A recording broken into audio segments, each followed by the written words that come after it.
This channel does not promote any violent, harmful, or illegal activities. All content provided by this channel is meant for an educational purpose only.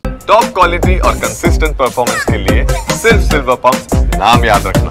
এবার বীরভূমে নজর রাখতেই হচ্ছে অনুব্রত কাণ্ডে TMCP suspended জেলা সভাপতি বিক্রমজিতের দেওয়া হুমকির ফেসবুক লাইভে মর্যাদাহানি হয়েছে পুলিশ বাহিনীর। বিক্রমজিতের বিরুদ্ধে পুলিশের করা এফআইআরে মর্যাদাহানির উল্লেখ।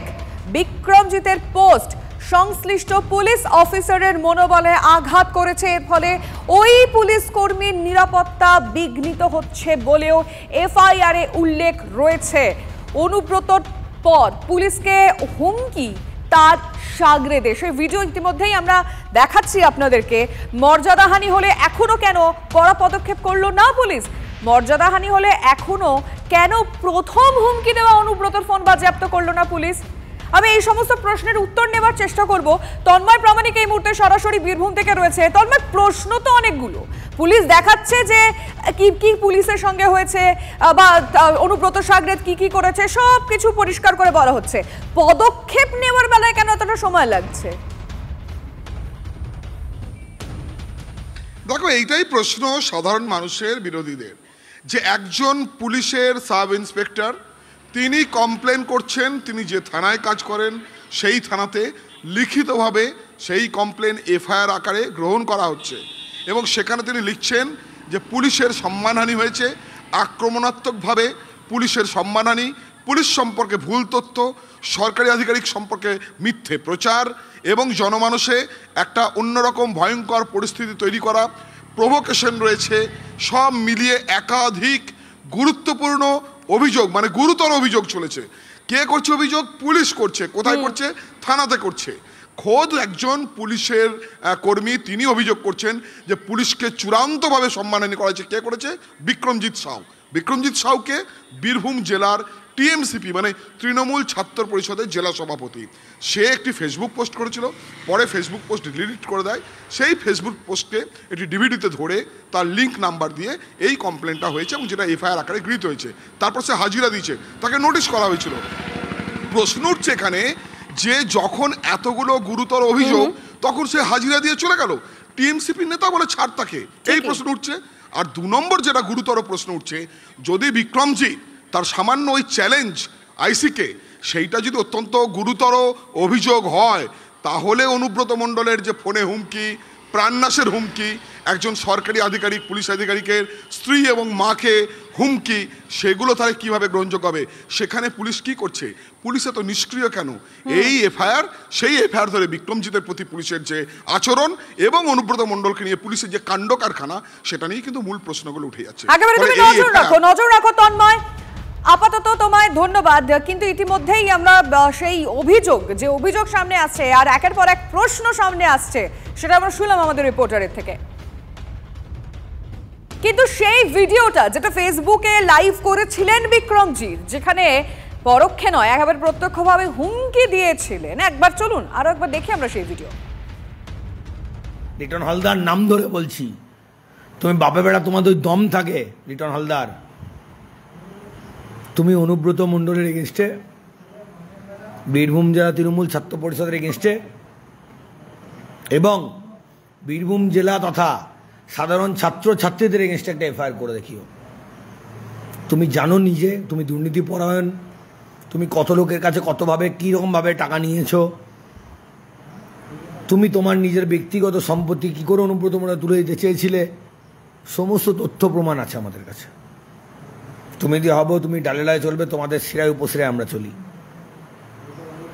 লিটন হালদার, তোমাকে চ্যালেঞ্জ করলাম, তুমি একটা আইসি, তুমি একটা সরকারি কর্মচারী, যদি অন্যায় করে থাকে আমি কোনো আমাকে শাস্তি দিও, কিন্তু হ্যাঁ তুমি যে অন্যায়টা করেছো তার শাস্তি তোমাকে বীরভূমেই পেতে হবে। আরো একবার আপনাদের জানাই, অনুব্রত কাণ্ডে টিএমসিপি সাসপেন্ডেড জেলা সভাপতি বিক্রমজিতের দেওয়া হুমকি ফেসবুক লাইভ আপনারা শুনলেন, সেখানে মর্যাদাহানি হয়েছে পুলিশ বাহিনীর। বিক্রমজিতের বিরুদ্ধে পুলিশের করা এফআইআরে মর্যাদাহানির উল্লেখ রয়েছে। বিক্রমজিতের পোস্ট সংশ্লিষ্ট পুলিশ অফিসারের মনোবলে আঘাত করেছে, আর এর ফলে ওই পুলিশ কর্মীর নিরাপত্তা বিঘ্নিত হচ্ছে বলেও এফআইআরে উল্লেখ রয়েছে। অনুব্রতর পর পুলিশকে হুমকি তার সাগরেদের, সেই ভিডিও তো আপনারা দেখলেন। মর্যাদাহানি হলে এখনো কেন কড়া পদক্ষেপ করলো না পুলিশ?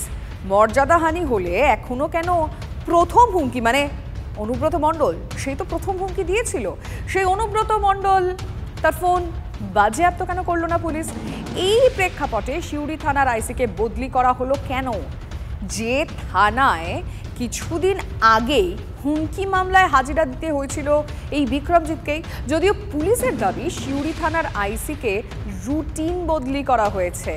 আচ্ছা, মানে বিরোধীরা বিষয়টিকে কিভাবে দেখছেন আমি একটু জানার চেষ্টা করবো। এই মুহূর্তে সিপিএম নেতা শতরূপ ঘোষের সঙ্গে আমরা যোগাযোগ করেছি। এই শতরূপ, সিউড়ি থানার আইসি তাকে রুটিন বদলি করা হয়েছে বলে তাকে আপাতত তো সরিয়ে তো দেওয়া হয়েছে, কিন্তু এদিকে যারা হুমকি দিচ্ছে এফআইআর স্পষ্ট করে উল্লেখ রয়েছে যাদের জন্য পুলিশের মর্যাদাহানি হচ্ছে তাদের জন্য ব্যবস্থা নিতে দেরি হচ্ছে। আপনি কিভাবে দেখছেন? দেখুন, এই বিক্রমজিৎ সাহু বলে ছেলেটার একটা ফেসবুকের ভিডিওতে পুলিশের মর্যাদাহানি হওয়া, এটা যে ফুলের ঘায়ে মূর্ছা যাওয়ার মতো ব্যাপার। অনুব্রত মণ্ডল কি ভাষায় পুলিশকে কি বলেছেন, এবং খালি পুলিশকে নয়, তার স্ত্রীকে তার মাকে নিয়ে যে নোংরা কথাগুলো বলেছেন, তাতে পুলিশের মর্যাদাহানি হয়নি। এদিকে এই ছেলেটা কতগুলো দুর্নীতির অভিযোগ করলো, তাতে মর্যাদাহানি হয়ে গেল। আসলে ব্যাপারটা হচ্ছে, অনুব্রত যে একটা কথা বলেছিল, দরকার পড়লে আমি পুলিশকে সাহায্য করি, ওই একটা কথার মধ্যে অনেক বড় বার্তা ছিল যে পুলিশ আমার কাছ থেকে টাকা নেয়, আমি পুলিশকে টাকা দিই। অতএব অনুব্রতর কিছু করার ক্ষমতা নেই। যার কাছ থেকে ইনকাম করে, যার কাছ থেকে হাত পেতে টাকা নেয়, তার কাছ থেকে নিজের পরিবার সম্পর্কে নোংরা কথা শুনেও হজম করতে হবে, তখন মর্যাদাহানি হবে না। মাঝখান থেকে এই একটা ছেলেকে উপলক্ষ করে অনুব্রতকে বাঁচানো হচ্ছে। এটা সবাই দেখতে পাচ্ছেন বাংলার মানুষ কি করছে। ধন্যবাদ আপনাকে। প্রাক্তন পুলিশ কর্তা অরিন্দম আচার্যের সঙ্গে আমরা কথা বলেছিলাম। এই বিষয়টিকে তিনি কিভাবে দেখছেন শুনবো। যে কিভাবে আজকে একটা অপরাধকে ঢাকতে গিয়ে কতগুলো অপরাধী করে মানুষের কাছে হাস্যাস্পদ হচ্ছে। এটা কি তদন্ত হচ্ছে? এটা তদন্ত হচ্ছে না, এগুলো হচ্ছে কি বলুন তো, লোক হাসানো চিত্রনাট্য। এগুলো আমরা আগেও দেখেছি, এবং খুব দুর্ভাগ্যজনক ভাবে বলতে চাই যে এই পুলিশ অফিসারদের যে আপনারা দায়ী করছেন সেটা কিন্তু তা নয়। কখনো লিটন বাবু কিন্তু আজকে ওনার নিজের ইচ্ছায় কিন্তু সোমোটা কেস করেনি, in compliance to the direction of superior officer কিন্তু আজকে কেসটা করেছিল। কিন্তু কেস করার পরবর্তীকালে যে স্টেপগুলো দেখুন কত হাস্যাস্পদ। এটা তদন্ত কি? তদন্ত যদি হতো তাহলে আজকে অনুব্রত মণ্ডলে আজকে মোবাইলটা তাড়াতাড়ি করে সিজ করে নিত, কারণ টাওয়ার লোকেশনটার দরকার ছিল, সিডিআর দরকার ছিল। এগুলো কোথায়? এগুলো তো হচ্ছে না। একটা ফলস সার্টিফিকেট দিয়ে বসেছে, যেটা আজকে জানেন যে কোর্টে এটা গ্রাহ্যই হবে না।